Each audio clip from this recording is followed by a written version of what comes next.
Assalamualaikum warahmatullahi wabarakatuh. Hai, apa kabar semuanya? Masih semangat belajar ya kan? Iya dong, masa enggak? Yuk tingkatin lagi kekepoan kalian terhadap matematika. Ketika kalian berada di SMP kelas 7, kalian akan bertemu yang namanya aljabar. Jadi, apa sih aljabar itu? Yuk kita kenalan dengan aljabar melalui video kali ini.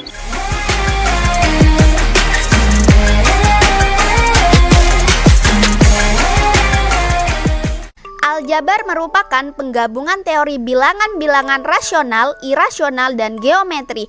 Pada umumnya, aljabar adalah ilmu yang mempelajari tentang simbol-simbol matematika dan aturan untuk memanipulasi simbol-simbol ini. Aljabar pertama kali ditemukan oleh Muhammad bin Musa al-Khwarizmi. Beliau adalah seorang ahli dalam bidang matematika, astronomi, astrologi, dan geografi yang berasal dari Persia. Beliau lahir sekitar tahun 780 dan wafat sekitar tahun 850 di Baghdad. Hampir sepanjang hidupnya, ia bekerja sebagai dosen di sekolah kehormatan di Baghdad yang didirikan oleh Khalifah Bani al-Abbasiyah al-Ma'mun. Sekolahan ini adalah tempat ia belajar ilmu alam dan matematik, termasuk mempelajari terjemahan manuskrip, Sanskerta, dan Yunani. Buku pertama yang beliau tulis adalah Aljabar. Buku ini adalah buku pertama yang membahas solusi sistematik dari linier dan notasi kuadrat, sehingga ia disebut sebagai Bapak Aljabar. Al-Khwarizmi juga berperan penting dalam memperkenalkan angka Arab melalui karya-karya tulisnya, yang kelak diadopsi sebagai angka standar yang dipakai di berbagai bahasa, serta kemudian diperkenalkan sebagai sistem penomoran posisi desimal di dunia barat pada abad ke-12. Kontribusinya tak hanya berdampak besar pada matematika saja, tetapi juga dalam kebahasaan. Kata aljabar berasal dari kata aljarb, satu dari dua operasi dalam matematika untuk menyelesaikan notasi kuadrat yang tercantum dalam bukunya. Kata algoritme dan algoritma diambil dari kata algoritmi, latinisasi dari namanya. Namanya juga diserap dalam bahasa Spanyol sebagai guarismo dan dalam bahasa Portugis sebagai algoritmo yang bermakna digit. Aljabar juga merupakan bentuk persamaan yang terdiri atas variabel atau peubah dan konstanta yang berhubungan dengan tanda operasi hitung serta tidak menggunakan tanda sama dengan. Adapun unsur-unsur pada aljabar ini ada tiga, yaitu variabel, koefisien, dan konstanta. Variabel adalah lambang atau gabungan lambang yang mewakili sembarang bilangan dan himpunan semestanya. Koefisien adalah nilai yang mengiringi variabel. Konstanta itu sendiri adalah lambang aljabar yang menunjukkan anggota tertentu berupa bilangan dalam himpunan semestanya. Kita masuk dalam bentuk aljabar. Di dalam aljabar ada yang namanya suku. Dalam Islam sendiri, suku sudah disinggung dan dijelaskan oleh Allah Subhanahu wa Ta'ala dalam firman-Nya Quran surat Al-Hujarat ayat 13 yang artinya, "Hai manusia, sesungguhnya kami menciptakan kamu dari seorang laki-laki dan seorang perempuan dan menjadikan kamu berbangsa-bangsa dan bersuku-suku supaya kamu saling kenal mengenal. Sesungguhnya orang yang paling mulia di antara kamu di sisi Allah ialah orang yang paling bertakwa di antara kamu. Sesungguhnya Allah Maha Mengetahui lagi Maha Mengenal." Berdasarkan ayat tersebut, Allah menciptakan manusia berbangsa-bangsa dan bersuku-suku.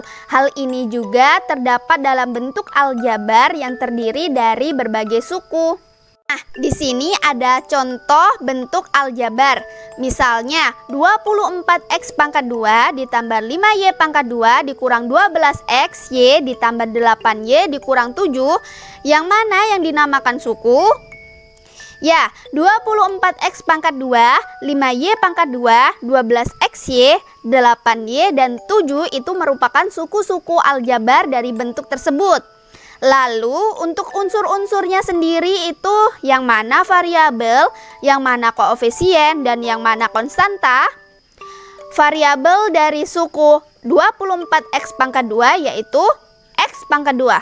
Variabel dari suku 5y pangkat 2 yaitu y pangkat 2. Variabel dari suku 12xy adalah xy. Variabel dari suku 8y adalah y. Dari 7 itu variabelnya tidak ada. 7 itu adalah konstanta. Lalu untuk koefisien. Koefisien dari 24x pangkat 2 itu adalah 24. Koefisien dari 5y pangkat 2 itu adalah 5. Koefisien dari 12xy itu adalah 12. Koefisien dari 8y itu adalah 8. Lalu untuk 7 itu sudah saya katakan adalah konstanta. Mengapa dia konstanta? Karena tidak memiliki variabel atau variabelnya berpangkat 0. Kenapa dia dibilang konstanta? 7 ini adalah tetap. Misalnya nih, nantinya X dan Y ini mempunyai nilai. Maka ketika nilainya dimasukkan, maka ini akan berubah. Sedangkan 7 tadi akan tetap. Setelah kita kenalan dengan suku aljabar, kita juga harus kenalan dengan suku sejenis dan suku tidak sejenis. Kenapa kita harus mengenal suku-suku ini? Karena pada hakikatnya ketika kita sudah masuk ke operasi dalam aljabar, khususnya penjumlahan dan pengurangan, operasi-operasi ini hanya bisa dilakukan ketika sukunya sejenis. Lain halnya dalam Quran surat Al-Hujarat ayat 13 yang menjelaskan terkait suku, di mana aljabar itu terdiri dari berbagai suku-suku, sedangkan dalam operasi hitung suku aljabar, nilai karakter yang dapat ditanamkan adalah toleransi. Sikap toleransi merupakan sikap dan tindakan yang menghargai perbedaan agama, suku, etnis, pendapat, sikap, dan tindakan orang lain yang berbeda dari dirinya. Dalam Al-Quran surat Al-Kafirun, lakum dinukum waliyadin. Artinya, untukmu agamamu dan untukku agamaku. Dari ayat tersebut dapat dipahami bahwa umat muslim memiliki keyakinan dan keteguhan sesuai dengan ajaran Islam. Dalam aljabar, suku hanya dapat dijumlahkan dan dikurangkan dengan suku sejenis. Sedangkan untuk yang suku yang berbeda tidak dapat dilakukan operasi tersebut. Untuk lebih jelasnya, kita lihat tabel berikut ini. Di sini ada beberapa golongan suku yang sudah dikelompokkan. Ada nomor 1, 7x, 4x, dan 5x. Itu adalah suku sejenis. Nomor 2, 5x pangkat 2, 6x pangkat 2, dan 7x pangkat 2 itu adalah suku sejenis. Untuk nomor 3, 4x y pangkat 2, 5x pangkat 2 y, dan 5x pangkat 3 y itu merupakan suku tidak sejenis. Nah, dari nomor 1, 2, dan 3 sudah ada suku sejenis dan suku tidak sejenis. Dari sini kalian bisa menentukan nomor 4, 5, dan 6 atau tidak. Oke, untuk yang nomor 4 ada bocoran nih. Nomor 4 itu sejenis, nomor 5 itu tidak sejenis, nomor 6 itu tidak sejenis. Nah, dari penjelasan-penjelasan tersebut, bisakah kalian menyimpulkan mana suku sejenis dan mana yang tidak sejenis? Kapan dia dikatakan suku sejenis dan kapan ia dikatakan suku tidak sejenis? Oke, kesimpulannya, untuk suku sejenis itu apabila variabel-variabelnya itu sama. Lalu untuk suku tidak sejenis itu adalah ketika suatu variabel bertemu dengan variabel lain. Seperti untuk contoh nomor 3, 4x y pangkat 2, 5x pangkat 2 y.